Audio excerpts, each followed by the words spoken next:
Good morning. Homework था कुछ?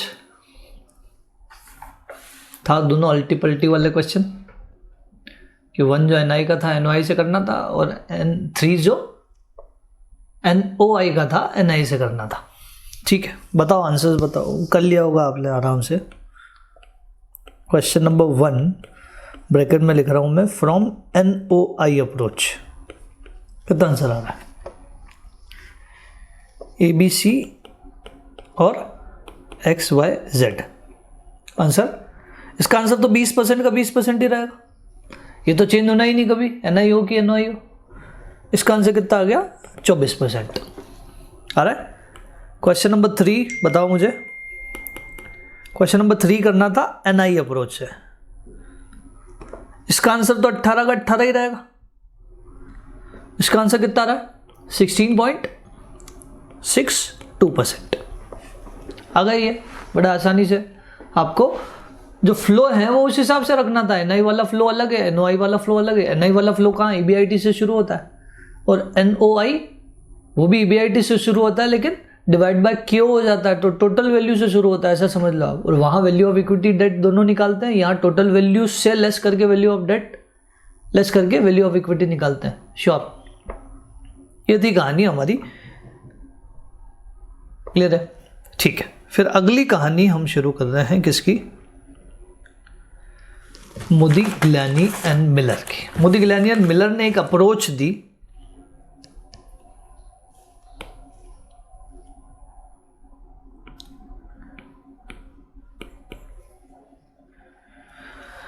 M&M ने एक अप्रोच दी। M&M ने क्या approach the?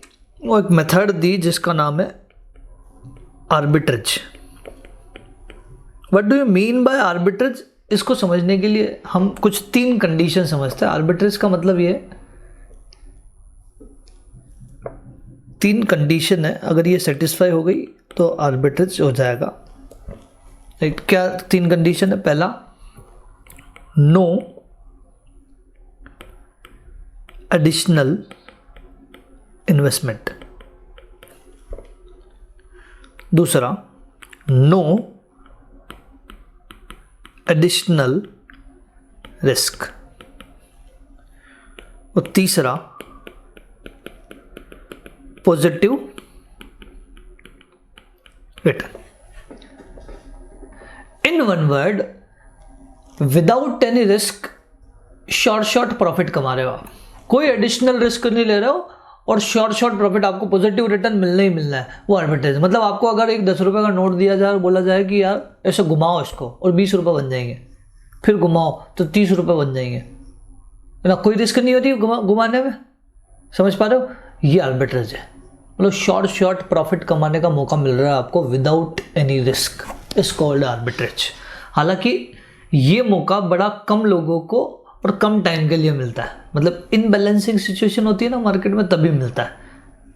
Sure. For example, क्योंकि जैसे कि गोल्ड का भाव चल रहा है, मान लो कितना हज़ार, 35,000, राइट? और आपको कहीं गोल्ड जो है वो 27,000 में मिल रहा हो, तो क्या आर्बिट्रेज अपॉर्चुनिटी है कि हम 27 में खरीद के कहीं पे भी 35 में बेच सकते हैं? हालांकि ऐसा होगा नहीं, मैं तो एक एग्जाम्पल ले रहा हूँ बस। यस, एक और एग्जाम्पल अगर आर्बिट्रेज का हम लें, जैसे एप्पल 11 जो अभी लॉन्च हुआ और आपको अगर 10,000 रुपये में मिल रहा हो, आपको ज़रूरत नहीं है, you are having already Apple i11, Apple 11 आपके पास है, आपको ज़रूरत नहीं है, फिर भी एक मौका तो मिल रहा है ना कमाने का।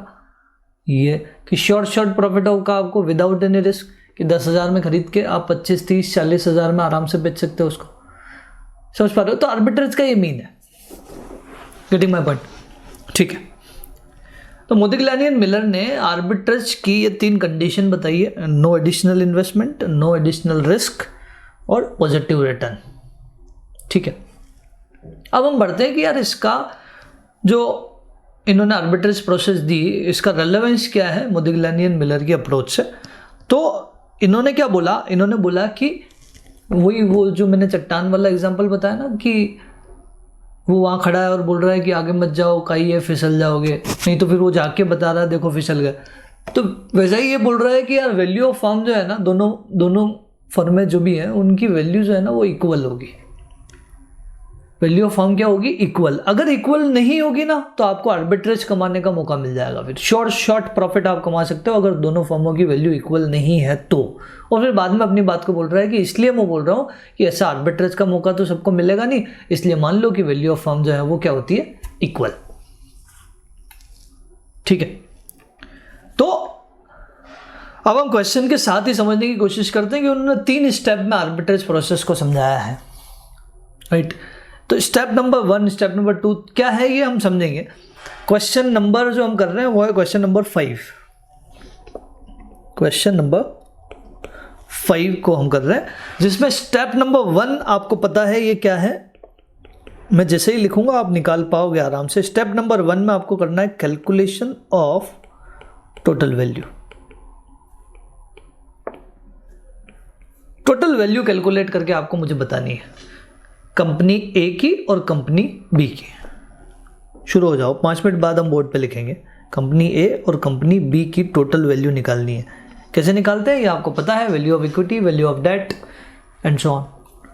निकालो।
निकाला क्या, बोलो कितना कितना आया।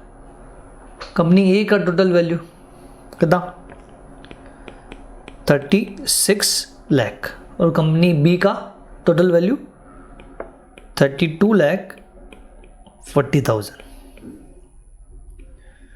अगर किसी का नहीं हुआ है तो आपको कुछ भी नहीं करना था, वैसे ही जैसे अभी तक निकालते थे, EBIT माइनस इंटरेस्ट तो आ जाएगा earning available to equity share holder. फिर इसको डिवाइड कर दो आप KE से, गिवन है आपको, तो आ जाएगा वैल्यू ऑफ इक्विटी, उसमें जोड़ दो आप वैल्यू ऑफ डेट। EBIT भी गिवन है आपको 3,24,000, 3,24,000। डेट की वैल्यू गिवन है, अब डेट का इंटरेस्ट गिवन नहीं है तो हम वैल्यू को परसेंटेज से मल्टीप्लाई करके इंटरेस्ट निकाल लेंगे। तो कितना आ जाएगा इंटरेस्ट, कंपनी ए में 54,000 0, तो ये आ जाएगा 2,70,000, 3,24,000 डिवाइडेड बाय KE, दोनों को गिवन है 10-10%। तो वैल्यू ऑफ इक्विटी कितना आ रहा है, 27 लाख, और यहाँ आ जाएगा 32,40,000। वैल्यू ऑफ डेट गिवन है क्वेश्चन में 9 लाख और 0।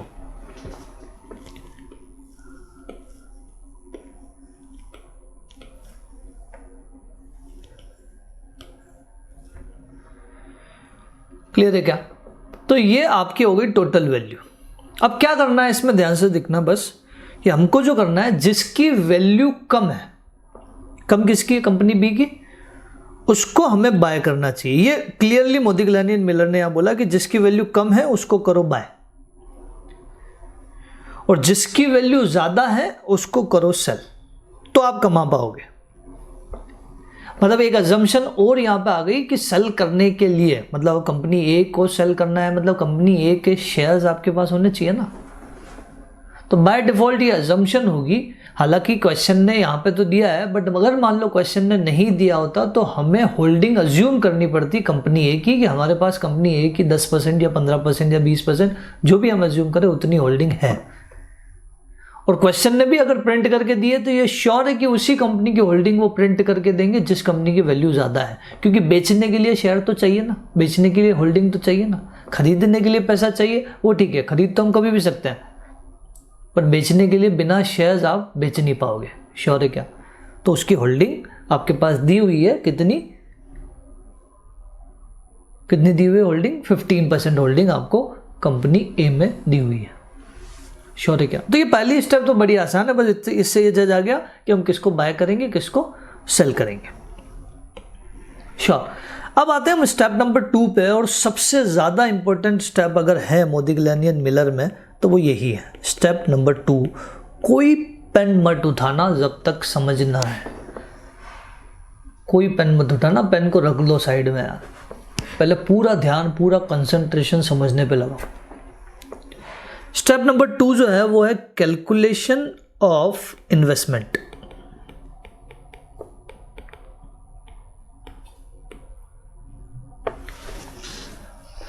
अब क्या होगा, हम किस कंपनी के शेयर को बेच रहे हैं, किस कंपनी के शेयर को बेच रहे हैं, पर्टिकुलर अमाउंट लिखूंगा मैं यहाँ पे, तो ये कॉलम मैं खाली छोड़ रहा हूं, भले ही आप लिख लेना, अभी मत लिखना, सबको लिखने का पूरा समय दिया जाएगा, अभी पूरा ध्यान समझने में कि हम कर रहे हैं sale of shares of company A. Company A के शेयर्स को हम बेच रहे हैं, तो कितना पैसा आपको मिल जाएगा ये बताओ। Sale of shares of company A, तो कितना पैसा आपको मिल जाएगा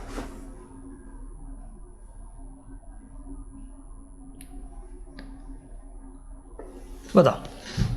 15% होल्डिंग आपके पास है, तो 15% होल्डिंग आप बेचोगे, तो 15% किसका?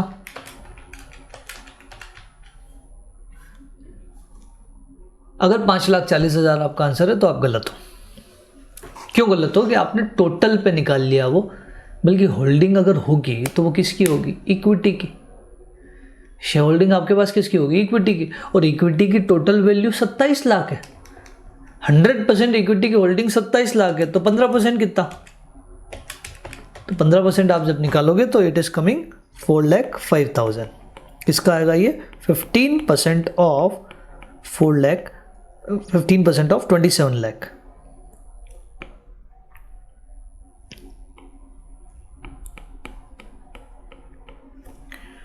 ठीक है क्या? इक्विटी की होल्डिंग है तो इक्विटी का पैसा ही हमें मिलना है। अभी भी कोई इंपॉर्टेंट बात आई नहीं, इंपॉर्टेंट बात आएगी अब, और ध्यान से सुनना, इसको 1-2 बार रिपीट भी करूंगा मैं। क्या था? नो एडिशनल इन्वेस्टमेंट एक बात थी। नो एडिशनल इन्वेस्टमेंट मतलब आपको पॉकेट से 1 रुपया भी नहीं लगाना, तो ना पॉकेट में 1 रुपया ले जाना है। एडिशनल इन्वेस्टमेंट ना प्लस होना चाहिए ना माइनस होना चाहिए, समझ पा रहे हो? ना ले जाना है घर पे, ना जेब से लाना है। श्योर।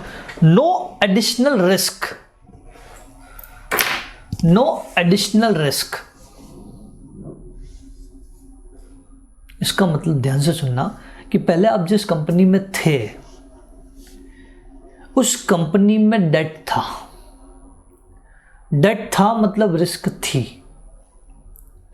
तो रिस्क का, नो एडिशनल रिस्क का मतलब ये है कि एडिशनल रिस्क लेनी भी नहीं है तो कम भी नहीं करनी है। रिस्क आपको ना लेनी है ना कम करनी है, जितनी पहले थी उतनी की उतनी रिस्क आपको बाद में भी चाहिए। अब पहले डेट था, आप बोलोगे डेट होने से रिस्क कैसे होती है? अगर आपके पास डेट का बर्डन है तो रिस्क नहीं होगी क्या? आप ध्यान से सुनना, एक एग्जांपल और लेता हूं कि मान लो कि आप कंपनी के पूरे 100% के मालिक होते हैं, पूरे 100% के मालिक होते, तो 9 लाख के डेट का बर्डन आपका था कि नहीं था? आपका था। तो आप कंपनी के 15% के मालिक हो ना। इक्विटी शेयर होल्डिंग का मतलब क्या? आप कंपनी के 15% मालिक हो, तो कहीं ना कहीं इनडायरेक्टली वो 15% का बर्डन आपके ऊपर है कि नहीं? लोन का है, मतलब 15% की रिस्क आपकी भी है। लोन 9 लाख का है तो 9 लाख की पूरी रिस्क कंपनी की है, और कंपनी के 15% के ओनर आप हो, तो कंपनी की रिस्क का 15% आपका हिस्सा है। मतलब 9 लाख का 15% कितना हो गया? आपके पास इक्विटी शेयर ही थे, आपके पास डिबेंचर नहीं थे बट मालिक थे ना, तो मालिक थे तो कंपनी की रिस्क आपकी रिस्क, तो 15% यानी कि 1,35,000 की रिस्क आपकी भी थी इनडायरेक्टली। डायरेक्ट आपको पे ऑफ नहीं करना था बट कहीं ना कहीं आप मालिक थे तो इसका हिस्सा तो अल्टीमेटली वो आप ही का है। श्योर। अब सवाल ये है कि जब नई कंपनी में हम गए तो वहां पे डेट है ही नहीं, वहां पे डेट है ही नहीं, वो प्योरली इक्विटी कंपनी है। मतलब पहले यहां रिस्क थी और वहां रिस्क है ही नहीं। तो आप क्या बोलोगे, उनकी बोर्ड ऑफ डायरेक्टर्स की मीटिंग बुलाओगे और मीटिंग बुलाने के बाद उनको बोलोगे यार कि साहब मैं Modigliani and Miller approach को फॉलो कर रहा हूं, तो वहां मेरे पास जो है वो रिस्क थी, इस कंपनी में आया तो इस कंपनी में रिस्क नहीं है, लोन तो लेना पड़ेगा। बोर्ड ऑफ डायरेक्टर्स सब इकट्ठा होकर बोलेंगे लोन की कंपनी को ज़रूरत ही नहीं है, क्यों ले, वो लेना पड़ेगा यार, पहले रिस्क जो है वो थी तो आज भी रिस्क चाहिए। तो क्या आप ये बात बोल पाओगे बोर्ड ऑफ डायरेक्टर्स को? सवाल ही नहीं, राइट। बोर्ड ऑफ डायरेक्टर्स आपकी बात मानने ही नहीं वाले। लोन की ज़रूरत है कि नहीं है वो तो board of directors he decide करेंगे, आप कौन डिसाइड करने वाले? नहीं, मतलब यहाँ तो नहीं हो सकता। फिर क्या करें? फिर करे तो करे क्या? तो आपको उतने ही अमाउंट की और उतने ही परसेंटेज की रिस्क चाहिए, तो उतने ही अमाउंट का उतने ही परसेंटेज पे एक पर्सनल बेसिस पे आपके नाम पे लोन ले लो। तो ये समझो कि पहले भी लोन था जिसमें आपका हिस्सा 15% था, उस हिस्से को आप यहाँ पे भी एज इट इज लोन में कन्वर्ट कर रहे हो। अब कंपनी तो लोन नहीं ले रही है लेकिन आप पर्सनल बेसिस पे लोन ले लो ताकि आपकी रिस्क जो है वो मेंटेन रहे, ना कम ना ज़्यादा। तो आपको लेना पड़ेगा यहाँ पे बोरोइंग। कितने का बोरोइंग लेना पड़ेगा और कितने परसेंट पे? आपको लेना पड़ेगा 6% बोरोइंग। अब ये सवाल है कि क्या 6% पे लोन मिल जाएगा? हमने एक अजम्पशन लिखी थी, investor can borrow at the same rate at which firm can, तो मानना पड़ेगा। फिर समझ पा रहे हो? अब ये मिले कि नहीं मिले, आपको मानना तो पड़ेगा कि 6% पे बोरोइंग मिल रही है। ठीक है, कितना? 15% ऑफ 9 लाख, मतलब 1,35,000 की आपकी बोरोइंग हो जाएगी। अब सेल करने से पैसा आया 4,05,000 रुपये और बोरोइंग से पैसा आया 1,35,000 रुपये। सेल करने से 4,05,000, बोरोइंग करने से 1,35,000, घर पे कुछ नहीं ले जाना, ना घर से लाना, तो पूरा का पूरा पैसा फिर किस में डाल दो आप? कंपनी बी में। पूरा का पूरा कंपनी बी में इन्वेस्टमेंट कर दो, राइट। तो इन्वेस्ट इन कंपनी बी, कितना? 5,40,000। बस ये इंपॉर्टेंट है सबसे ज़्यादा स्टेप, बाकी सब स्टेप कहीं कोई दिक्कत वाली बात नहीं है। Actually Modigliani and Miller ने ऐसा क्यों करवाया, उसके पीछे इंटेंशन भी समझने की कोशिश करो कि मोदी गिलानी एंड मिलर बोल रहा है कि मैं आपकी पोजीशन में कोई चेंज नहीं कर रहा, आपकी पोजीशन जो पहले थी मैं एज इट इज आपको सेम रिस्क पे शिफ्ट कर रहा हूं दूसरी कंपनी में और आपको कमा के दिखाऊंगा। तभी तो मानेंगे कि मोदी गिलानी एंड मिलर की टेक्निक में कोई दम है। अदरवाइज पता चला कि यहाँ कुछ और रिस्क थी, कुछ और अमाउंट था, यहाँ कुछ और रिस्क है, कोई और अमाउंट है, तो पता कैसे चलेगा कि मोदी गिलानी एंड मिलर की वजह से कमाया कि वो रिस्क में चेंजेस की वजह से कमा लिया? समझ पा रहे हो? एक एग्जांपल ध्यान से सुनो कि मान लो आपने एक लग्जरी गाड़ी लॉन्च की, राइट, आपकी कंपनी की लग्जरी गाड़ी 1 लाख रुपए में, 1 लाख रुपए में और लग्जरी गाड़ी, वेरी गुड। आपकी कंपनी ने लॉन्च की और बोला कि उसके अंदर कोल्ड ड्रिंक के ग्लास रख दो, राइट, और राइड करो, ये ग्लास गिरेगी नहीं। बोला ठीक है, ट्रायल तो करना बनता है। तो आप ट्रायल पे गए, आपको ट्रायल दिया मुंबई पुणे एक्सप्रेस हाईवे। अब वहां तो फिर कोई सी भी गाड़ी चला दो, पता कैसे चल रहा है कि वो गाड़ी में फीचर है कि उस हाईवे का फीचर है? समझ पा रहे हो? हाईवे की क्वालिटी की वजह से हो रहा है कि गाड़ी की वजह से हो रहा है? अगर गाड़ी का एक्चुअल टेस्ट ही करना है तो फिर चलो ना हमारे साथ, हम ले जाते हैं ना आपको जिस रोड पे, वहां टेस्ट करके बताओ, राइट। इंदौर के आउटर एरिया में ले जाते हैं हम। समझ पा रहे हो? तब पता चलेगा ना कि गाड़ी में दम है कि नहीं है। सेम चीज मोदी गिलानी एंड मिलर बोल रहा है कि आप जिस सिचुएशन में पहले थे आपको सेम सिचुएशन में शिफ्ट करूंगा, तभी तो मानोगे कि मेरी टेक्निक पे दम है। अगर आपकी सिचुएशन में भी मैंने चेंज कर लिया तो पता कैसे चलेगा कि सिचुएशन की वजह से हुआ कि टेक्निक की वजह से हुआ? Getting my point. तो पहले जो इन्वेस्टमेंट था, इन्वेस्टमेंट में कोई चेंजेस नहीं आएगा, राइट। पैसा घर पे ले जाना भी नहीं है, लाना भी नहीं है। पहले जो रिस्क थी, रिस्क में कोई चेंज नहीं आएगा, ना प्लस होगी ना माइनस होगी। तो पहले रिस्क लोन की थी, अब वो लोन नई कंपनी में है नहीं, तो हमने पर्सनल कैपेसिटी पे बोरोइंग ले ली और बोरोइंग को पूरा का पूरा घर पे नहीं ले जाना है, पूरा का पूरा हमने इन्वेस्ट कर दिया किसमें, कंपनी बी में। श्योर। तो अब तीसरे स्टेप में हम कंपैरिजन करेंगे कि फ़ायदा हुआ कि भी नहीं हुआ, इस टेक्निक की वजह से कुछ फ़ायदा, अल्टीमेट प्रॉफिट जो है वो, रिटर्न जो है वो पॉजिटिव आ रहा है कि नहीं आ रहा है। स्टेप नंबर 3 जो है उसकी वो यही है। स्टेप नंबर 3 जो है वो है कैलकुलेशन ऑफ रिटर्न। अब रिटर्न की कैलकुलेशन कर रहे हैं भैया, कंपनी बी का रिटर्न निकाल लो। कंपनी बी का रिटर्न कैसे निकलेगा, कि आपने इन्वेस्ट किया इक्विटी में, तो रिटर्न क्या है, कि तो कॉस्ट होती है, कॉस्ट ऑफ इक्विटी। कंपनी के एंगल से, आप तो इन्वेस्टर के एंगल से बात कर रहे हो ना, आप तो अभी इन्वेस्टर हो, तो इन्वेस्टर के एंगल से तो प्रॉफिट है ना, रिटर्न है ना, समझ पा रहे हो।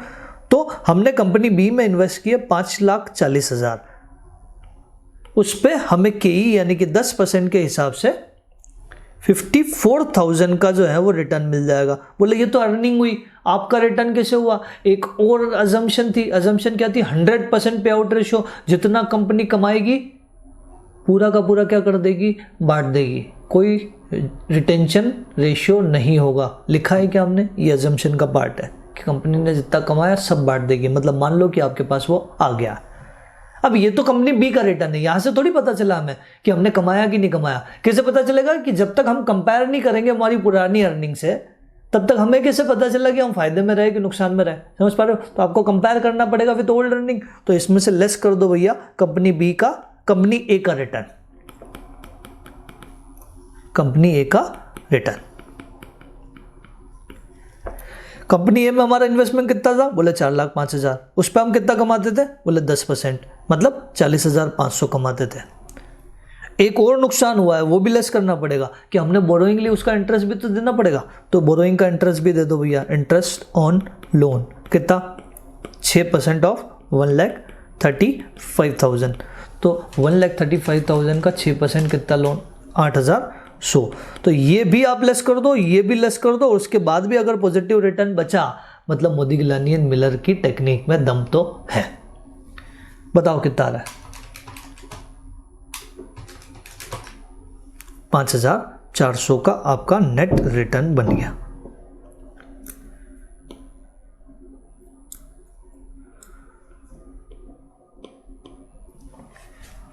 पॉजिटिव रिटर्न आ गया आपका 5,400। श्योर है।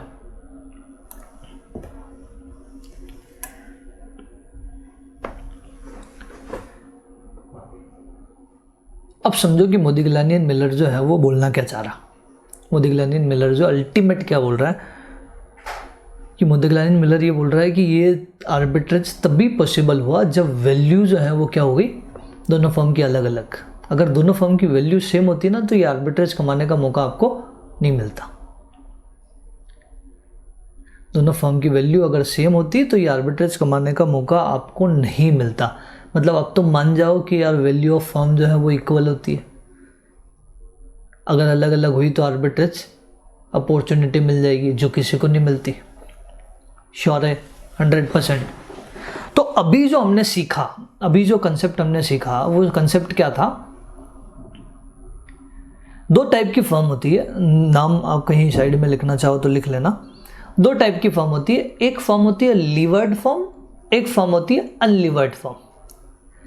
लीवर्ड फर्म का मतलब होता है वैसी फर्म जिसके अंदर डेट जो है वो इंक्लूड होता है। ऐसी फर्म जिसमें डेट इंक्लूड होता है वो लीवर्ड फर्म होती है, मतलब डेट प्लस इक्विटी वाली फर्म लीवर्ड फर्म। फिर अनलीवर्ड फर्म क्या होती है, अनलीवर्ड फर्म ऐसी फर्म होती है जहां केवल इक्विटी है, डेट नहीं है, प्योरली इक्विटी फर्म है।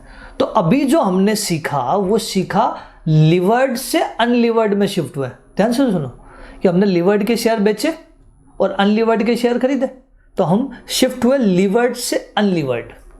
अभी भी वो कहानी बाकी है जहां हम अनलीवर्ड से लीवर्ड की तरफ मूव करें। श्योर?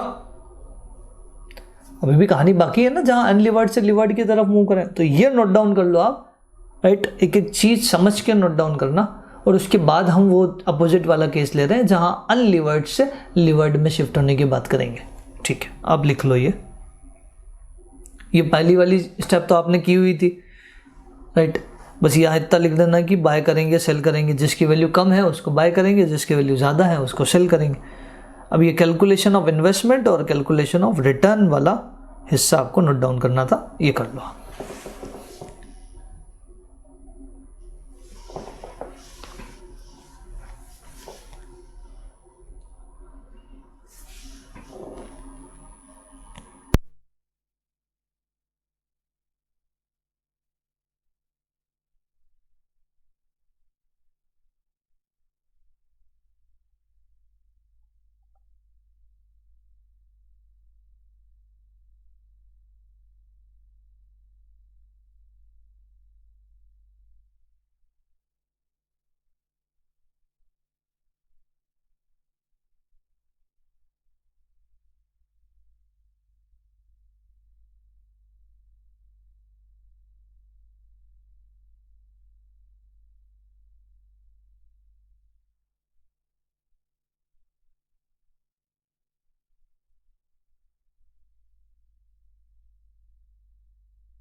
लिख लिया? बढ़े अगले कंसेप्ट की तरफ। अब पढ़ो आप क्वेश्चन नंबर 7।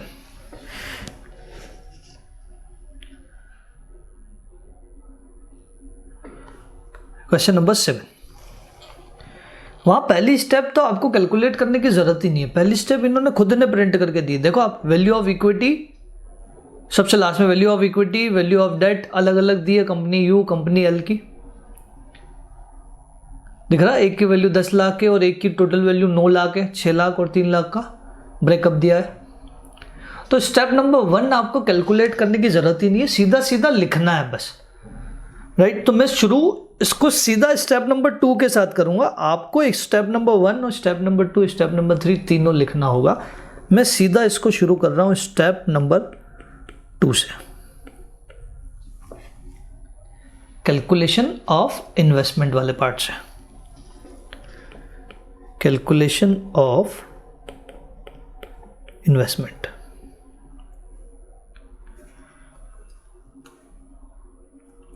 ठीक है? आप मुझे बताओ किस फर्म की वैल्यू ज्यादा है, किस फर्म की वैल्यू कम है? कंपनी यू की ज्यादा है, कंपनी एल की कम है। मतलब हम क्या करेंगे, कंपनी यू को बेचेंगे और कंपनी एल को खरीदेंगे। श्योर? क्या होल्डिंग का कोई परसेंटेज दिया है क्वेश्चन ने? नहीं दिया। तो स्टेप नंबर 2 में ही आप ये स्टेटमेंट बनाने से पहले एक अजम्पशन लिख देना। वो अजम्पशन क्या है कि लेट अस अज्यूम दैट, क्योंकि अज्यूम तो करना पड़ेगा ना, बिना उसके तो काम होगा नहीं। Let us assume that we are having 10% holding of company U, जिसकी वैल्यू ज़्यादा है उसको बेचना है और बेचने के लिए शेयर चाहिए, तो हमने अज्यूम कर लिया कि भैया हमारे पास 10% होल्डिंग है। श्योर? अब आगे बढ़ रहे हैं। कुछ भी मान सकते हो, 5%, 10%, 15%, 20%, आपको जैसा ठीक लगे वैसा मान सकते हो। 10% एक थोड़ा इजी हो जाता है कैलकुलेशन, इसलिए 10 माना। तो एग्जाम में भी कुछ ऐसा ही मानना जिससे कैलकुलेशन थोड़ी सी आसान हो जाए, ठीक है। तो आप यहां क्या करोगे, जिसकी होल्डिंग है आपके पास बेचोगे, sale of shares of company U, company U के शेयर बेचोगे कितने, 10% ऑफ 10 लाख, 10 लाख टोटल है, आप बेचोगे 10%, तो आपके हाथ में कितने आ जाएंगे, 1 लाख। श्योर। अब ध्यान से सुनना कि पहले जिस कंपनी में आप थे वहां डेट नहीं थी, मतलब रिस्क नहीं थी, तो बाद में भी रिस्क नहीं चाहिए, ये आपको ध्यान रखना है। ये पहले रिस्क नहीं थी तो बाद में भी रिस्क नहीं चाहिए। लेकिन आप जिस कंपनी में शिफ्ट हुए, पता चला यार वहां तो डेट है, मतलब वहां तो रिस्क है, अब क्या करें। तो आपने फिर बोर्ड ऑफ डायरेक्टर्स की मीटिंग बुलाई, बोर्ड ऑफ डायरेक्टर्स की मीटिंग बुला के आपने बोला कि सर मैं जिस कंपनी में पहले था वहां जो है वो रिस्क नहीं थी और मैं Modigliani and Miller technique के साथ हूं, तो अब इस कंपनी में शिफ्ट हुआ तो यहां पे भी रिस्क मुझे नहीं चाहिए, जो सिचुएशन मेरी पहले थी वो यहां पे चाहिए, लोन का रिपेमेंट करना पड़ेगा तुरंत। बोर्ड ऑफ डायरेक्टर्स खुश हो जाएंगे, बोलेंगे सर आप मसीहा बन के आए, हम तो काफ़ी टाइम से यही सोच रहे हैं कि लोन का रिपेमेंट करें, कैसे कर दो। अगर हमारे पास पैसा होता तो हम लोन क्यों रखते, हम तो चाहते हैं कि लोन का रिपेमेंट हो, पैसा ही नहीं है, कर लो आप। समझ पा रहे हो। तो पर्सनल बेसिस पे तो आप पूरा लोन पे नहीं करोगे, और आपको लोन करना है 0, तो वो तो पॉसिबिलिटीज हो गई खत्म, वो तो पॉसिबिलिटीज हो गई खत्म कि आप उस कंपनी में लोन को कर दो 0, और कर भी नहीं सकते। कंपनी के किसी मामले में आप इंटरफेयर नहीं कर सकते। आपको जो पर्सनल बेसिस पे सौदे करने हैं वो करो, पर कंपनी में इंटरफेयर नहीं कर सकते आप शेयर होल्डर होने के बावजूद भी। समझ पा रहे हो।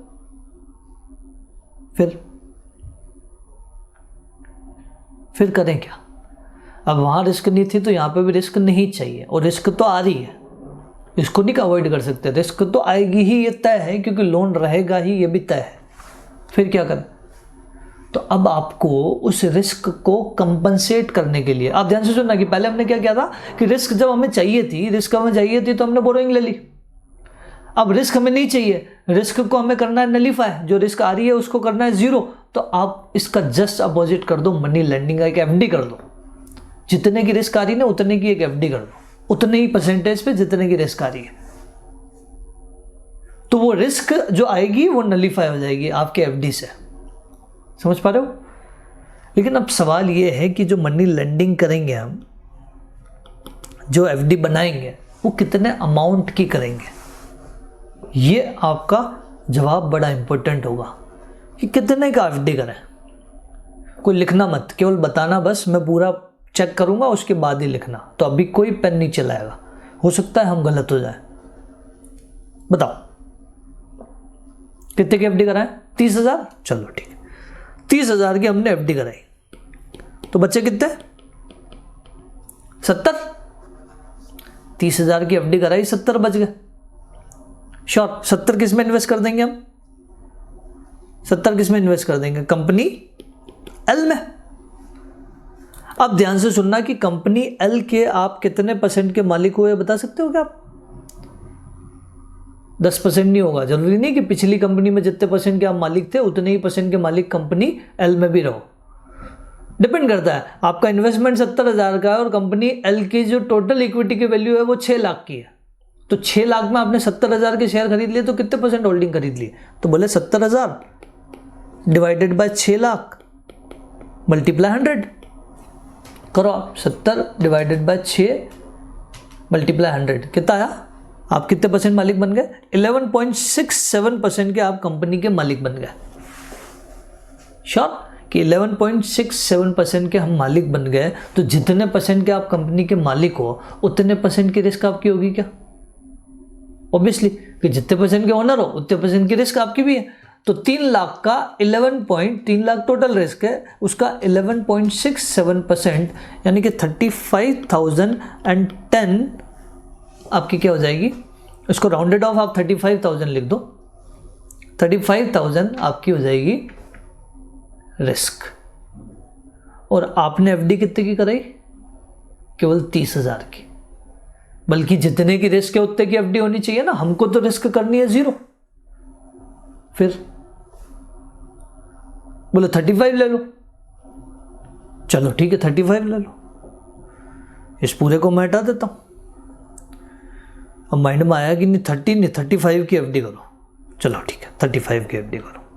35 की एफडी करोगे तो यहां हो गया 65, तो 65 हो गया तो उधर होल्डिंग जो है वो गिर जाएगी। समझ पा रहे हो? इधर holding 65 divided by 6 lakh multiply 100 करोगे, टोटल 6 लाख की वैल्यू आपने 65 के शेयर खरीद लिए, तो 65 डिवाइडेड बाय 600 करो तो 10.83%। और जितने परसेंट आप कंपनी के मालिक हुए उतने परसेंट की आपकी रिस्क है, तो 3 लाख का 10.83% निकालो, तो पता चला ये आया 32,490, मतलब 32,500 कर दो उसको। और आपने इससे ज़्यादा रिस्क को नलीफाई कर दिया, वो भी नहीं करना। जितने की रिस्क है उतने का ही एफडी चाहिए। बोले करें कैसे फिर? ये कितने ट्रायल करेंगे हम ऐसे, कितने ट्रायल करेंगे? और बताओ, कुछ सोच के बताओ मुझे, ये भी गलत है। इसीलिए बोला था कि आपको लिखना नहीं है। बताओ।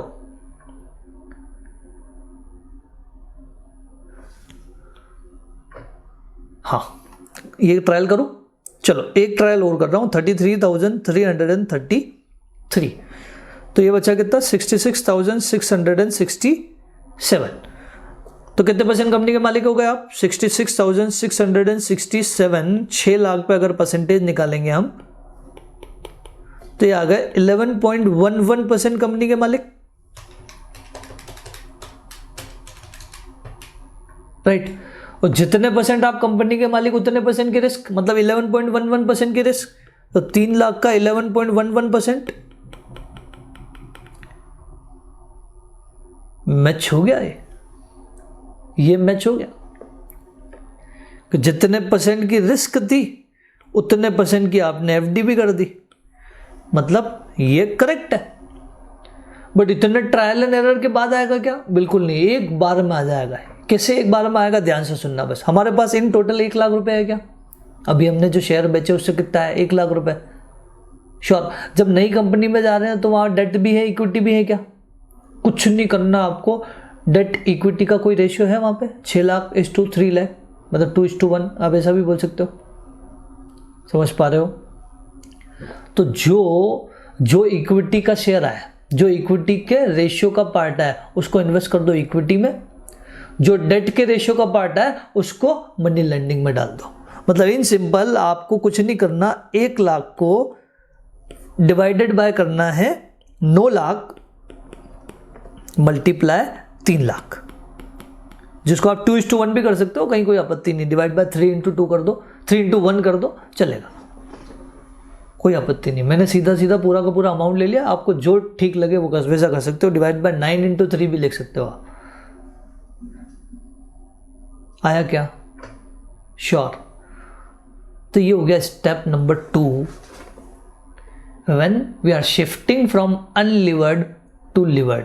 बोले वहां ऐसा क्यों किया यार? वहां तो सीधा सीधा आ गया था। एक्चुअली वहां क्या था, जिस कंपनी में डेट था ना, उस कंपनी का परसेंटेज होल्डिंग हमें पहले से पता था।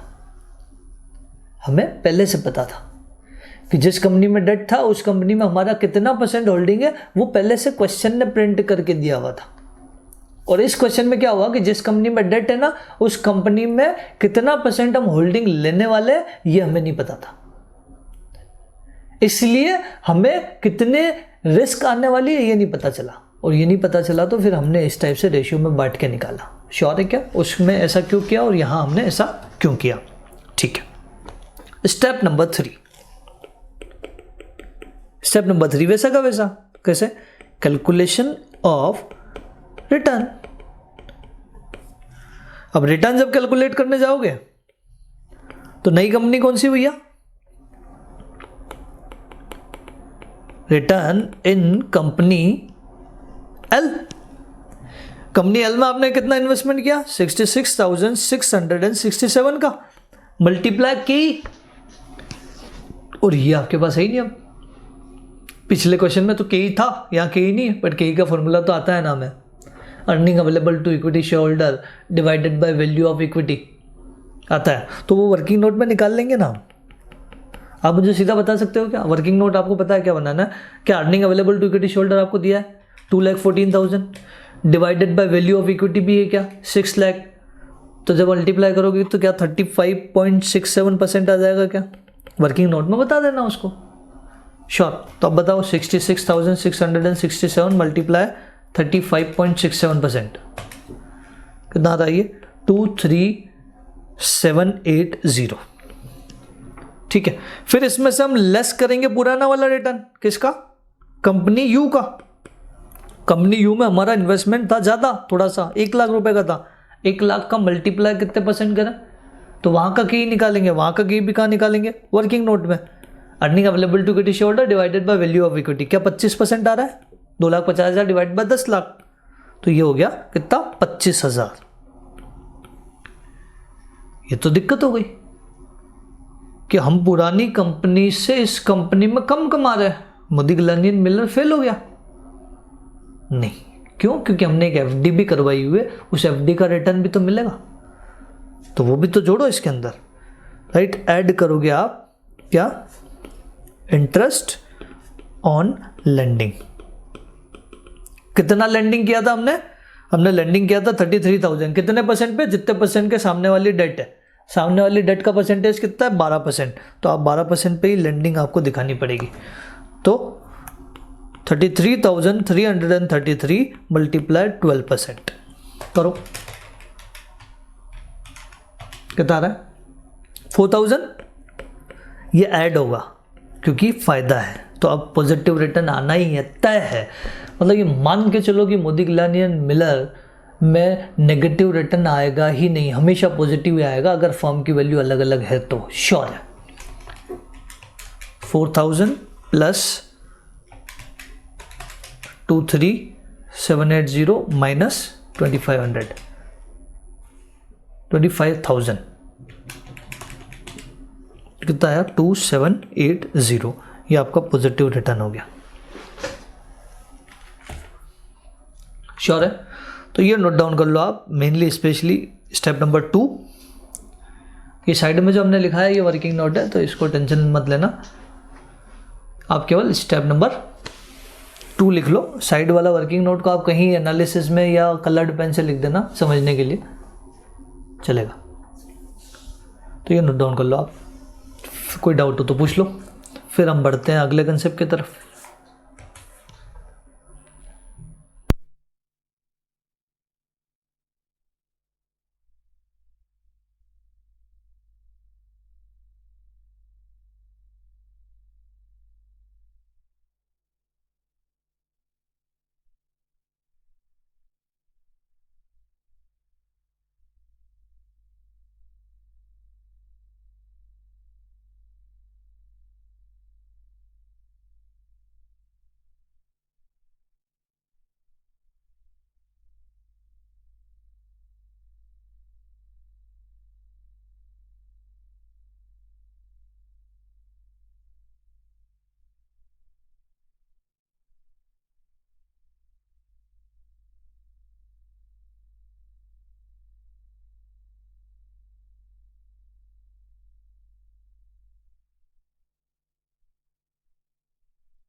लिख लिया।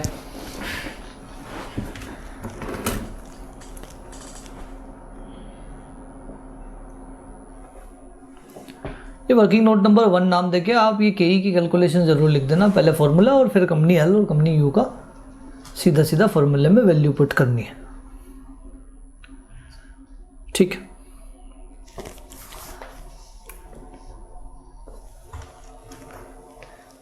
हाँ, एक क्वेश्चन जो आप कर रहे हो वो है क्वेश्चन नंबर, होमवर्क दे दूं कि नहीं करना चाह रहे हो?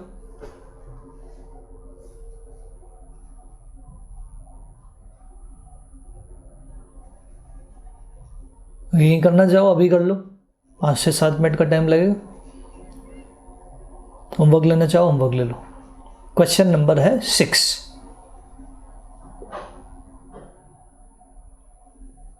क्वेश्चन नंबर 6 एक ही बचा है, मोतीलाल मिलर का क्वेश्चन। यहाँ पे आप देखोगे पढ़ोगे ना तो आपको नंबर ऑफ शेयर्स दिए और मार्केट प्राइस दिए, तो सीधा सीधा number of share multiply market price करके वैल्यू ऑफ इक्विटी आ जाएगा। नंबर ऑफ शेयर दिए हैं और मार्केट प्राइस दिए है।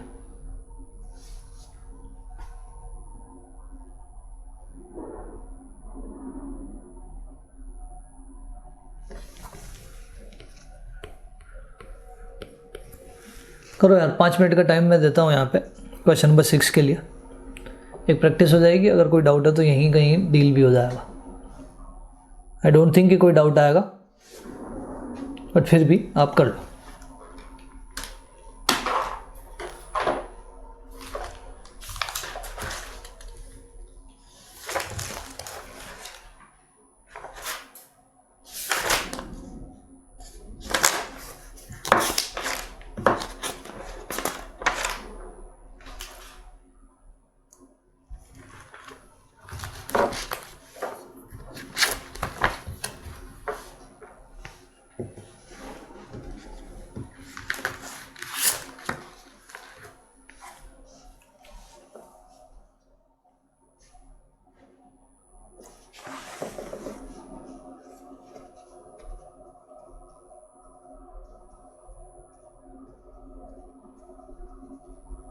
इसके बाद last concept of this chapter बचेगा हमारा, वो है एनआई और एनओआई विथ टैक्स वाला।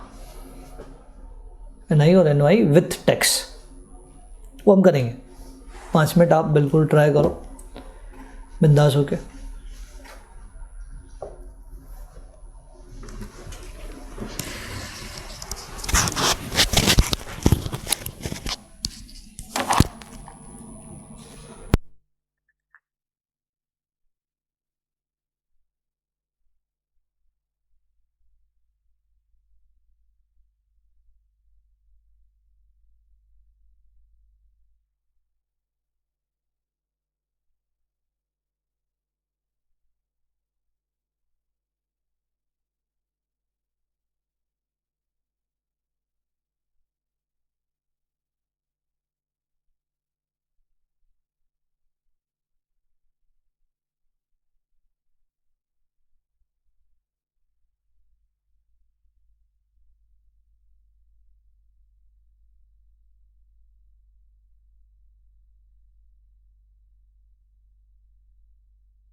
बताओ कितना आंसर आया,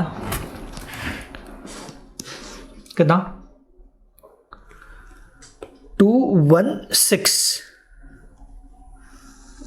216 नेट पॉजिटिव रिटर्न, सबसे लास्ट थर्ड स्टेप का आंसर। श्योर। आपकी कैलकुलेशन ऑफ टोटल वैल्यू की कितनी आएगी? 1,68,000 और 150,000। ठीक है, जिसकी वैल्यू ज़्यादा है उसको सेल करेंगे, जिसकी वैल्यू कम है उसको बाय करेंगे। ऐसा करके हो सकता है कि पॉजिटिव रिटर्न में किसी को आके आपत्ति आई हो कि पॉजिटिव रिटर्न के बाद के निकालना नहीं आ रहा हमको, के कैसे निकालेंगे, हो सकता है डाउट हो। तो के वही formula, earning available to equity share holder divided by value of equity.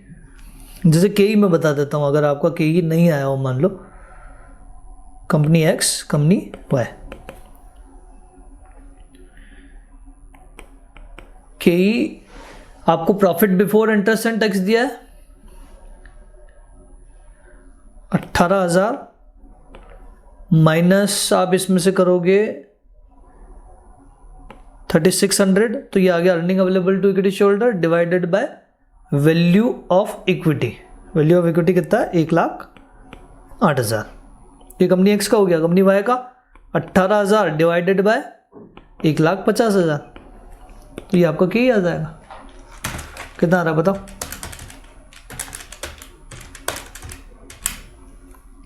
13.33% और 12%। उस हिसाब से आपको पॉजिटिव रिटर्न निकालना था।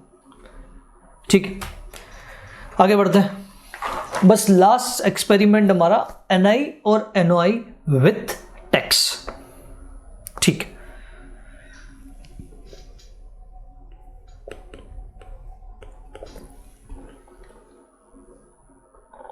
क्यों ना क्वेश्चन नंबर 4 जो है, जो दिया है इन्होंने विद टैक्स वाला, वही क्वेश्चन हम करें।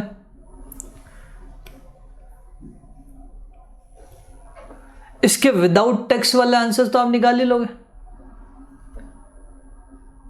इसमें 2 पार्ट पूछा है, विद टैक्स हो तो क्या, विदाउट टैक्स हो तो क्या। विदाउट टैक्स मतलब हमने जो जर्नी अब तक की थी वो निकालना है आपको। निकाल पाओगे? चलो फिर 5 मिनट का टाइम ले लो, आज तो आपकी पूरी मेहनत हो जाएगी, क्योंकि कंसेप्ट आप पढ़ चुके हो ना, तो ज़्यादा बेहतर है। आपके हाथों से हो तो ज़्यादा अच्छा है। मैं बोर्ड पे करवाऊंगा, मज़ा नहीं आएगा। जो कंसेप्ट आपने सीख लिया, मैं केवल विद टैक्स वाली चीज़ ही बताऊंगा। विदाउट टैक्स आप ये मान के चलना कि टैक्स रेट प्रिंट ही नहीं है। तो विदाउट टैक्स एनआई मतलब टारगेट होगा केओ, राइट, और विदाउट टैक्स एनओआई मतलब टारगेट होगा के ई। कंसंट्रेशन के साथ करना। केओ जब निकालोगे तो ईबीआईटी माइनस इंटरेस्ट, टैक्स होगा नहीं, अभी टैक्स नहीं लेना है, right. EBIT minus interest earning available to equity share holder divided by K E, तो आएगा value of equity plus value of debt, तो total value. EBIT upon total value करोगे क्यों आ जाएगा, ये नहीं हो गया, दोनों ही फॉर्म होगा। फिर एनओआई में क्या करोगे, ईबीआईटी अपॉन क्यों, राइट, टोटल वैल्यू से वैल्यू ऑफ डेट लेस कर दोगे, वैल्यू ऑफ इक्विटी, फिर earning available to equity share holder निकालोगे। Earning available to equity share holder को divided by value of equity कर दोगे तो क्या आ जाएगा,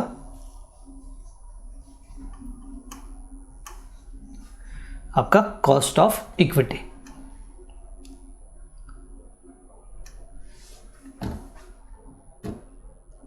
बोलो तो वो होमवर्क ले लो, ये हम यहाँ विद टैक्स कर लेते हैं, कर लें ऐसा, ठीक है। तो वो होमवर्क ले लो आप, यहाँ ट्राई करने का, यहाँ थोड़ा समय बच जाएगा हमारा। क्वेश्चन नंबर 2, अब जितने भी बचे वो सब होमवर्क है, मतलब हमारा टॉपिक आज के डिस्कशन के बाद खत्म हो जाएगा। तो 2 और 4 ये दोनों होमवर्क है, राइट।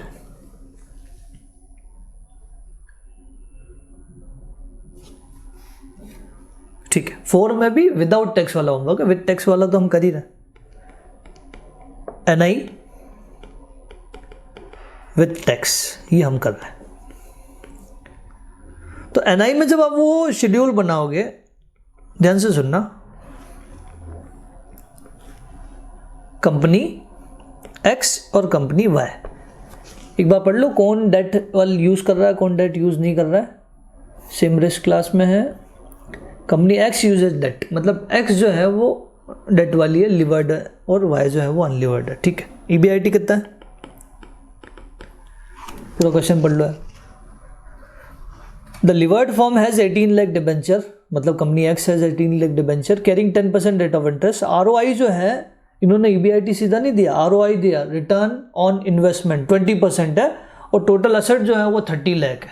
तो ईबीआईटी जो है ना वो कितना होगा, 20% ऑफ 30 लाख। इन सिंपल हम 30 लाख पे कितना कमाते हैं, 20% रिटर्न। जब रेशियो एनालिसिस आएगा तो इसका फॉर्मूला आपको पता भी चलेगा कि ईबीआईटी अपॉन जो है वो ईबीआईटी अपॉन कैपिटल एम्प्लॉयड होता है। हालांकि यहाँ टोटल एसेट दिया है तो उसको मान लेते हैं कैपिटल एम्प्लॉयड की पूरा इन्वेस्टमेंट इतना रहा होगा, तो वो आएगा तो समझ आएगा ही, वैसे भी कहीं कोई आपत्ति नहीं है। श्योर। तो आरओआई रिटर्न ऑन इन्वेस्टमेंट है 20% है, हमारा इन्वेस्टमेंट 30 लाख है, तो 30 लाख का 20% कितना रिटर्न हो गया, 6 लाख। इसमें से लेस करेंगे हम इंटरेस्ट, कितना, 18 लाख का 10%। 18 लाख का 10% मतलब 1,80,000 यहाँ पे 0, तो ये आ जाएगा ईबीटी। अब इसको earning available to equity shareholder नहीं बोल सकता मैं, क्यों नहीं बोल सकता, क्योंकि यहाँ पे टैक्स भी है, तो टैक्स लेस करूँगा मैं, समझ पा रहे हो। तो 4,20,000 और 6 लाख। फिर आपको लेस करना है टैक्स एट द रेट कितना परसेंट, 35%, तो आ जाएगा earning available to equity share holder, क्योंकि प्रेफरेंस तो अभी भी नहीं है। श्योर। तो बताओ 4,20,000 में से 35% अगर लेस करेंगे तो कितना आएगा, 2,73,000, और 6 लाख में से 35% लेस करोगे तो कितना आएगा, 3,90,000। श्योर। अब इसको डिवाइड कर दो आपके ही से, तो आ जाएगा वैल्यू ऑफ इक्विटी। फिर इसमें ऐड कर दो वैल्यू ऑफ डेट, तो आ जाएगा टोटल वैल्यू। श्योर। के ही कितना, प्योरली इक्विटी कंपनी का जो आपको वो रिटर्न दिया है, capitalisation rate for purely equity stream, तो इसका 0.15 है, तो इसका भी 0.15 हो जाएगा। याद है क्या अजम्पशन, ठीक है। तो बताओ फिर कितना कितना आ रहा है, तो ये आ गया 26 लाख वैल्यू ऑफ इक्विटी, और यहाँ पे आ गया 2,73,000 डिवाइडेड बाय 0.15, तो ये आ गया 18,20,000। 18 लाख का डेट है, यहाँ पे 0 है, 18 लाख का डेट है, तो ये कितना हो गया, 36,20,000 और 26 लाख। अभी भी हमें क्यों निकालना है, समझ पा रहे हो। तो क्यों जो है वो निकालेंगे, ब्रैकेट में फॉर्मूला लिखूंगा अभी, लेकिन ध्यान से सुनना कि क्या प्योरली इक्विटी प्लान का के और क्यों दोनों इक्वल होता है क्या, तो इसका क्यों तो 15% ही आएगा। अब वो 15% आप सीधा सीधा जो है ना ईबीआईटी को, यानी कि 6 लाख को डिवाइडेड बाय 26 लाख करोगे तो नहीं आएगा, check it. 6 lakh divided by 26 lakh % करोगे तो ये तो 23% हो गया। बोले यार ये तो सेम आना चाहिए था। एक्चुअली अब ध्यान से सुनना, आपने क्या किया, आपकी टोटल वैल्यू निकालते टाइम टैक्स का इंपैक्ट दे दिया।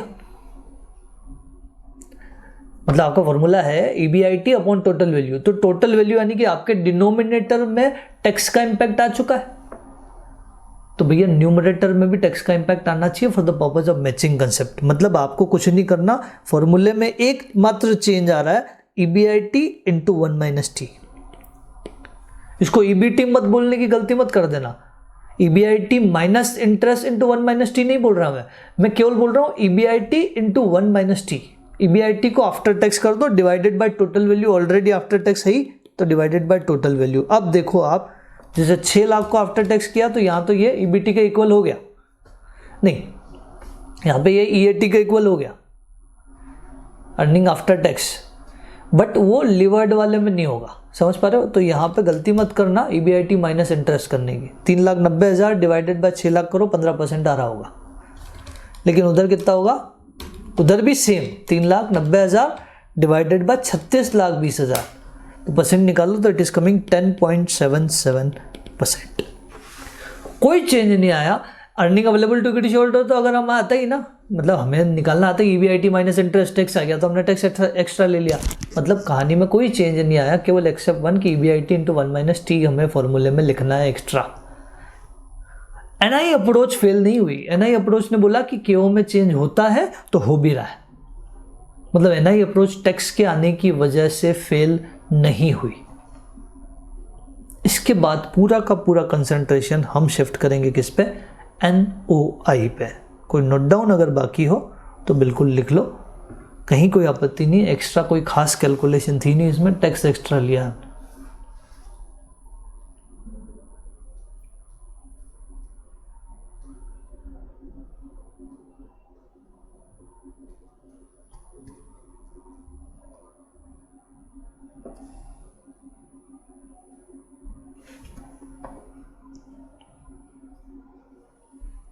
ठीक है,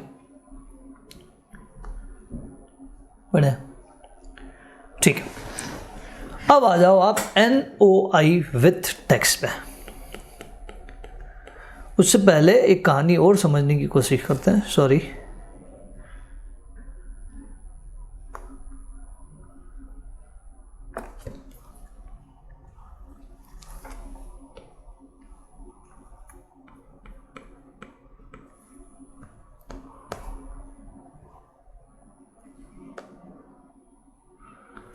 NOI, अब NOI में हम दोनों कहानी वापस से देखते हैं कि NOI जब विदाउट टैक्स था तो क्या था। तो जब ये विदाउट टैक्स था तो यहां पे वैल्यू ऑफ लीवर्ड फर्म और वैल्यू ऑफ अनलीवर्ड फर्म दोनों इक्वल थी। विदाउट टैक्स में यही तो था कि ओवरऑल वैल्यू जो है वो इंडिपेंडेंट है, तो दोनों इक्वल थे, value of levered is equal to value of unlevered. लेकिन विथ टैक्स में आने से एक चेंज आ जाएगा। क्या चेंज आएगा कि विथ टैक्स में आने की वजह से, ध्यान से सुनना, कि दोनों फर्मों को अभी तक जो सेम बेनिफिट हो रहा था वो हो ही रहा है, जो पहले हो रहा था वो आज भी हो रहा है, लेकिन एक फर्म को एक्स्ट्रा बेनिफिट मिलना शुरू हो जाएगा जो दूसरी फर्म को नहीं मिलेगा। क्या बोले, जिस फर्म में डेट है उस फर्म में टैक्स का बेनिफिट मिलना एक्स्ट्रा शुरू हो जाएगा जो अनलिवर्ड फर्म में नहीं मिलेगा। मतलब एक एक्स्ट्रा बेनिफिट, विदाउट टैक्स था तब तो दोनों सेम थे, बट टैक्स आने की वजह से एक फर्म की वैल्यू थोड़ी सी बढ़ जाएगी। क्यों? क्योंकि टैक्स का बेनिफिट मिलना शुरू हो गया। मतलब लिवर्ड फर्म की वैल्यू, वैसे तो वैल्यू ऑफ अनलिवर्ड और लिवर्ड दोनों क्या होते हैं, इक्वल, बट लिवर्ड फर्म की वैल्यू एक एलिमेंट से, एक अमाउंट से बढ़ जाएगी, वो है D इंटू टी। मतलब D इंटू टी मतलब डेट का अमाउंट इंटू टैक्स रेट, तो उसकी वैल्यू उतने से बढ़ जाएगी। श्योर, टैक्स बेनिफिट निकाल रहे, अल्टीमेटली टैक्स बेनिफिट के उससे ये वैल्यू बढ़ जाएगी। श्योर है क्या कहानी? अब माइंड में एक चीज है और आई कि सर हमारे माइंड में एक डाउट है, बताओ। वो डाउट मैं पहले ही पूछ लेता हूं, मुझे पता है कि आपके माइंड में क्या डाउट है। बोले सर हम तो इंटरेस्ट का टैक्स बेनिफिट लेते हैं, डेट का अमाउंट का टैक्स बेनिफिट थोड़ी मिलता है। बिल्कुल ठीक बोल रहे हो आप, इंटरेस्ट का ही टैक्स बेनिफिट मिलता है, बट यहाँ पे मैं वैल्यू टर्म की बात कर रहा हूँ, इसलिए मैंने डेट, यहाँ बैलेंस शीट की बात कर रहा हूँ, मैं P&L की बात नहीं कर रहा हूँ, इसलिए मैंने D इंटू टी लिया। एक एग्जाम्पल से थोड़ा सा डिटेल में जाके समझने की कोशिश करते हैं, आपको पूरा समझ आएगा। पहले मैं एग्जाम्पल लेता हूँ, वापस फिर पुरानी कहानी पर आता हूँ। मान लो ये प्रॉफिट एंड लॉस है, इस प्रॉफिट एंड लॉस में इंटरेस्ट जो है वो मान लो 10,000 है, और इंटरेस्ट का रेट मैं लिख लेता हूँ यहाँ पे, मान लो 10%। तो आप मुझे बता सकते हो डेट की वैल्यू कितनी रही होगी? कि 10,000 डिवाइडेड बाय 10%, यानी कि 1,00,000। कोई आपत्ति नहीं। चलो अब मान लो कि टैक्स रेट जो है वो है 30%। टैक्स रेट 30% है, मतलब अगर मैं इंटरेस्ट को दो पार्ट में बांटूं कि इंटरेस्ट का टैक्स बेनिफिट और टैक्स बेनिफिट के बाद वाला इंटरेस्ट, इस 10,000 को मैं दो पार्ट में बांटूं तो टैक्स बेनिफिट कितना हो जाएगा? 3,000, और उसके बाद वाला एलिमेंट कितना हो जाएगा टैक्स बेनिफिट के बाद? Net effective cost 7,000। इन दोनों को मुझे वैल्यू टर्म में अलग अलग निकालना है, तो अगर मुझे इसको वैल्यू टर्म में निकालना था तो मैंने इसको डिवाइडेड बाय 10% कर दिया, तो 1,00,000 आ गया। इन दोनों को अलग अलग निकालना है तो दोनों को डिवाइडेड बाय 10% कर दूं। समझ पा रहे हो क्या? डिवाइडेड बाय 10% और डिवाइडेड बाय 10%, तो वैल्यू कितनी आ रही है? अल्टीमेटली वैल्यू सेम ही आएगी इन दोनों का टोटल। वैल्यू इसकी आ रही है 30,000 और इसकी वैल्यू आ रही है 70,000। श्योर, मतलब टैक्स बेनिफिट को रिप्रेजेंट करने वाली वैल्यू कितनी आई? बोले 30,000। वैल्यू की बात कर रहा हूं मैं, टैक्स बेनिफिट तो वाकई में 3,000 का ही है। मैं P&L की बात नहीं कर रहा, मैं वैल्यू की बात कर रहा हूं कि टैक्स बेनिफिट को रिप्रेजेंट करने वाली वैल्यू कितनी? 30,000। ये सीधी सीधी भी निकल सकती थी D इंटू टी करके, कि ये हमारा डेट का अमाउंट है, मल्टीप्लाइड टैक्स रेट 30% कर दो तो भी ये 30,000 सीधा सीधा आ जाता। डाउट क्लियर है क्या? श्योर। तो इसलिए मैंने यहाँ पे D इंटू टी लिखा, क्योंकि मुझे वैल्यू टर्म में बात करनी है, मुझे P&L टर्म में मुझे कितना प्रॉफिट हो रहा है उसकी बात नहीं करनी। Getting my point? तो D इंटू टी से मैंने वैल्यू को कर दिया प्लस। ये लॉजिक क्लियर है? बस इतनी सी कहानी है जिसको हमें आगे बढ़ाना है, राइट। स्टेप बहुत सारी होगी लेकिन आसान है। कहीं कोई आपत्ति नहीं है, हम बड़े आसानी से करेंगे। तो वैल्यू ऑफ लिवर्ड फॉर्म निकालने के लिए पहले हमें वैल्यू ऑफ अनलिवर्ड निकालना पड़ेगा एनआई अप्रोच के लिए। चलो, तो एनआई अप्रोच को हम एनओआई अप्रोच को हम विद टैक्स सॉल्व करने की कोशिश करते हैं। अब हम कर रहे हैं NOI with tax, NOI with tax. इसमें स्टेप नंबर 1 जो होगी वो होगी step number 1 calculation of value of unlevered form. हालांकि इसको आपने पहले निकाला हुआ है, फिर भी हम वापस निकाल लेंगे, कहीं कोई आपत्ति नहीं है, आंसर तो वही आएगा, चेक कर लेना भला ही। वैल्यू ऑफ अनलिवर्ड फॉर्म निकालने जाओगे तो क्या होगा, ईबीआईटी कितना, बोले 6 लाख, माइनस इंटरेस्ट, बोले इंटरेस्ट तो होना ही नहीं ना, अनलिवर्ड, ठीक है। तो ईबीटी आ गया कितना, ईबीटी कितना 6 लाख। इसमें से लेस कर दो टैक्स एट द रेट 35%, तो आ जाएगा earning available to equity share holder कितना, 3,90,000। इसको डिवाइड कर दें अगर केई से, केई गिवन है क्या आपको, कितना परसेंट, 15%। तो क्या ये वैल्यू ऑफ इक्विटी आ गया। इसको वैल्यू ऑफ अनलिवर्ड फॉर्म भी बोल दूं, क्योंकि प्योरली इक्विटी प्लान का तो जो प्योरली इक्विटी उसकी टोटल वैल्यू और वैल्यू ऑफ इक्विटी सेम होगा क्या, तो वैल्यू ऑफ अनलिवर्ड फॉर्म आपका आ गया 26 लाख। ये हम पहले निकाल चुके थे, बट यहाँ पे हमने वापस निकाला। क्लियर है क्या, कोई आपत्ति नहीं। अब स्टेप नंबर 2 में जो हम यहाँ करेंगे, स्टेप नंबर 2 में हम करेंगे calculation of value of levered firm. वही फॉर्मूला जो हम अभी सीख के आए हैं, value of levered firm is equal to value of unlevered plus D into T. इसकी वैल्यू थोड़ी सी ज्यादा होगी, कितनी, 26 लाख प्लस डेट का अमाउंट कितना, बोला 18 लाख, मल्टीप्लाई टैक्स रेट कितना 35%। इतने से ये वैल्यू जो है वो बढ़ जाएगी।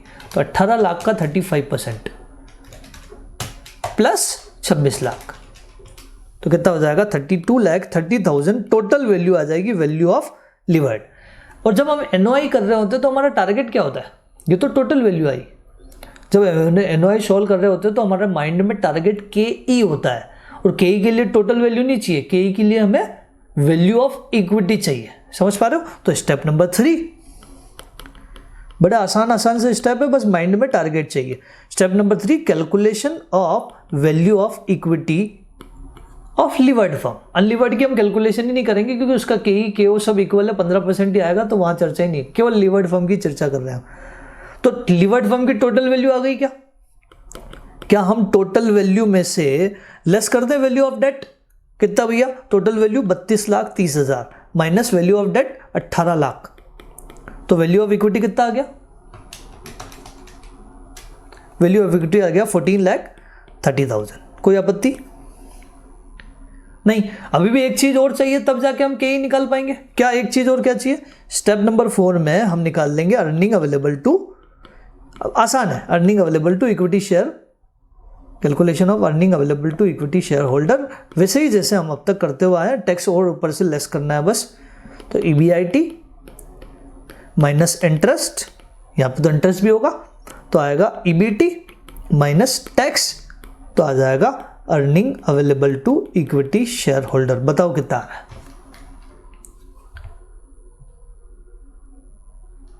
EBIT 6 lakh minus interest 1,80,000 minus 35% tax, कितना आ रहा है 2,73,000।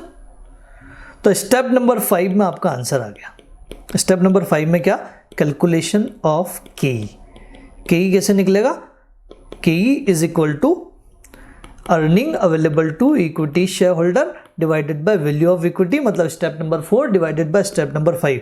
तो 2,73,000 divided by 14,30,000 is equal to कितना,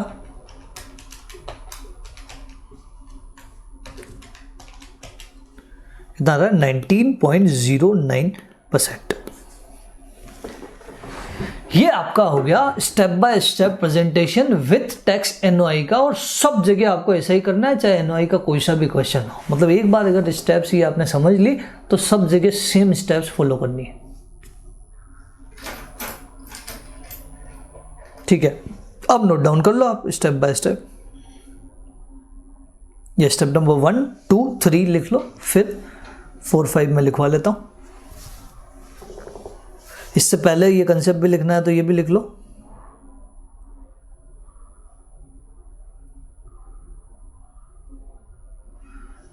एनओआई विदाउट टैक्स और विद टैक्स में कंपैरिजन।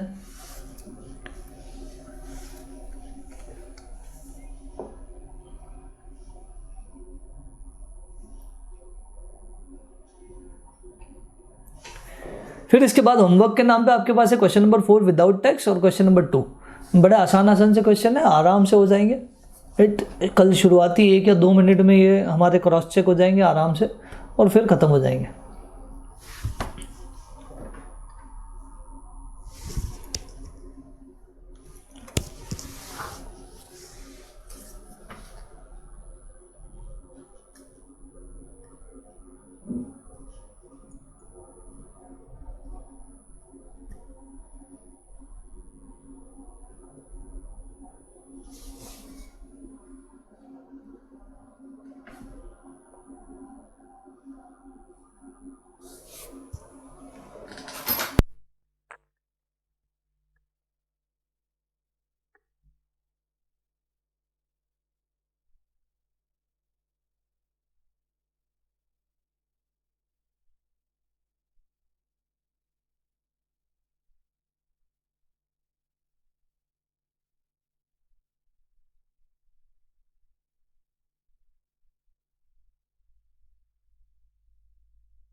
हो गया नोट डाउन।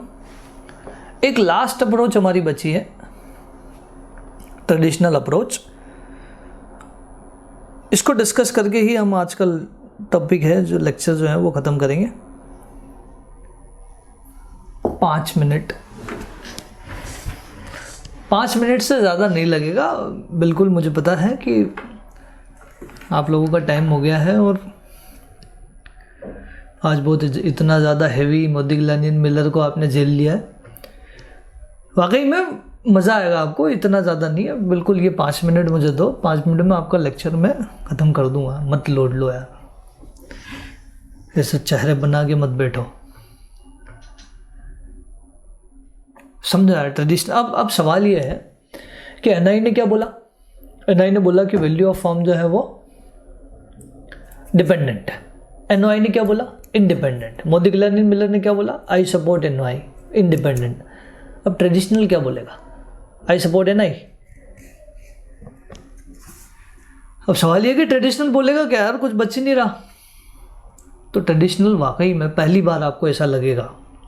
इससे पहले जब भी आपने ट्रेडिशनल का नाम सुना होगा मतलब वो आउटडेटेड कंसेप्ट है, लेकिन आज पहली बार ऐसा लगेगा कि यार ट्रेडिशनल ठीक बात बोल रहा है, बाकी सब आउटडेटेड है। ट्रेडिशनल ठीक बात बोल रहा है, ठीक है, चेक कर लेते हैं।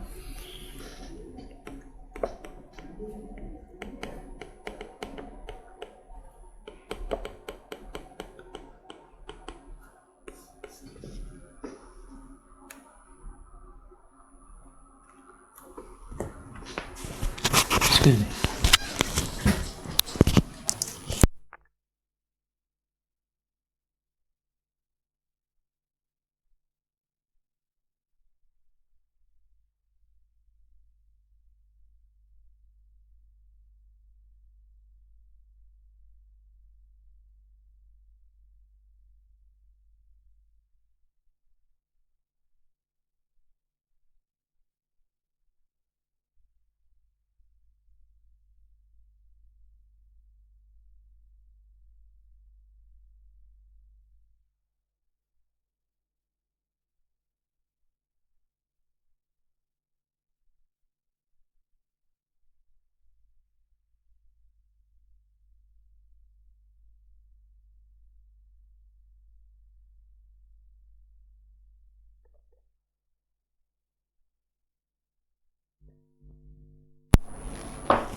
यस, हाँ, अब 5 मिनट अब से। ट्रेडिशनल अप्रोच बोलना क्या चाह रहा है, ध्यान से सुनना कि ये क्या बोल रहा है, जैसे जैसे डेट का लेवल हम बढ़ाते हुए जाएंगे, ये सही बात बोल रहा है, बाकी 3 के कंपैरिजन में आपको ठीक लगेगी कि जैसे जैसे हम डेट का लेवल बढ़ाते हुए जाएंगे वैसे वैसे हमारा ओवरऑल कॉस्ट ऑफ कैपिटल गिरता हुआ जाएगा, क्योंकि डेट के इंटरेस्ट से आपका टैक्स बेनिफिट मिलेगा। और ट्रेडिंग ऑन इक्विटी का कंसेप्ट ऐसा कुछ होगा जिससे आपका क्या होगा, KO गिरता हुआ जाएगा, लेकिन एक लिमिट तक। आप सोचो कि डेट का लेवल फिर बढ़ाते जाओ, तो फिर ज़्यादा बढ़ा दोगे ना तो कंपनी में रिस्क हो जाएगी, और कंपनी में रिस्क हो गई तो फिर शेयर होल्डर्स की एक्सपेक्टेशन वहाँ ड्रामेटिकली चेंज हो जाएगी। जिस कंपनी में रिस्क है उस कंपनी में शेयर होल्डर की एक्सपेक्टेशन ज़्यादा ही होती है, ज़्यादा रिस्क ले रहे हैं तो वो ज़्यादा रिटर्न की उम्मीद तो करेंगे। समझ पा रहे हो? मतलब अगर इसको एक डायग्रामेटिक फॉर्म में बनाने जाऊं कि यहां मैं लिखूं डेट इक्विटी रेशियो, राइट, यहां मैं डेट इक्विटी रेशियो लिखूं और यहां मैं कॉस्ट ऑफ कैपिटल लिखूं मान लो, तो KO जो है जैसे जैसे आपका डेट इक्विटी लेवल बढ़ता हुआ जाएगा KO आपका गिरता हुआ जाएगा। लेकिन एक लिमिट के बाद भी आप नहीं माने, आप डेट इक्विटी रेशियो बढ़ाते गए तो फिर आपका KO जिस स्पीड से गिर रहा था उससे ज़्यादा स्पीड से बढ़ना शुरू हो जाएगा। समझ पा रहे हो? बात तो ठीक बोल रहा है, ये ट्रेडिशनल अप्रोच बोल रहा है। बस इतना सा कि डेट का लेवल जैसे जैसे बढ़ाते जाओगे KO आपका गिरता हुआ जाएगा। अगर एक लिमिट के बाद भी आपने डेट का लेवल बढ़ाया तो फिर KO आपका जिस स्पीड से गिर रहा था उससे तेज़ी से बढ़ना शुरू हो जाएगा, क्योंकि उस कंपनी में रिस्क आ जाएगी। इसके क्वेश्चंस कैसे आएंगे? क्वेश्चन कुछ नहीं आएंगे, क्वेश्चन तो बड़े नॉर्मल से आएंगे। आपको KO निकालना पड़ेगा, बस KO निकालना तो आता ही ना। डेट का अमाउंट देंगे, डेट की कॉस्ट देंगे, इक्विटी का अमाउंट देंगे, इक्विटी की कॉस्ट देंगे, आपको KO निकालना है। जैसे कि क्वेश्चन नंबर 8 है, स्पीडली देख लो एक बार, फटाफट तुरंत हो जाएगा। उठाओ यार कैलकुलेटर उठाओ,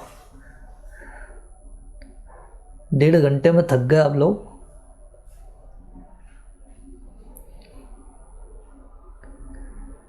देखो क्वेश्चन नंबर 8 में इन्होंने जो कॉस्ट दी है, एक बार इस पूरे को पढ़ लो। अब आपको एक डेट का अमाउंट दिख रहा है, एक डेट की कॉस्ट दिख रही है, इक्विटी का अमाउंट दिख रहा है, इक्विटी की कॉस्ट दिख रही है, तो आपको आता है KD into D plus KE into E, amount को कॉस्ट से मल्टीप्लाई करना है, फिर दूसरे अमाउंट को दूसरी कॉस्ट से मल्टीप्लाई करना है, डिवाइडेड बाय टोटल अमाउंट करना है।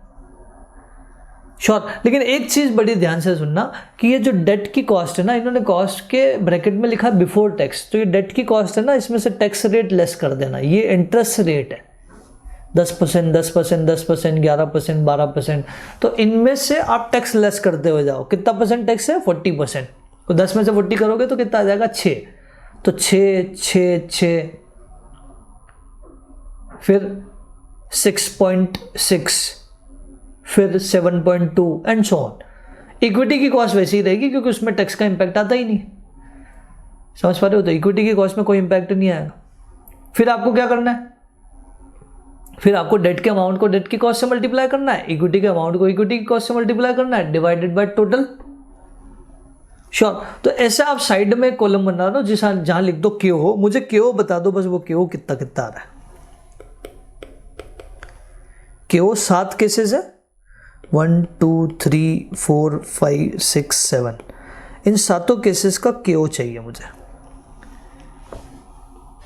फॉर एग्जाम्पल मैं बता दूं, अगर नहीं समझ आया तो 0 इंटू 6, तो ये तो 0 ही हो गया, प्लस 5 लाख इंटू 12, तो जो भी आया, divided by total, total 5 lakh, तो ये तो 12% ही आएगा, ये श्योर है। जो इक्विटी की कॉस्ट है वही आएगा। वैसे ही आप मुझे सारे बता रहे हो।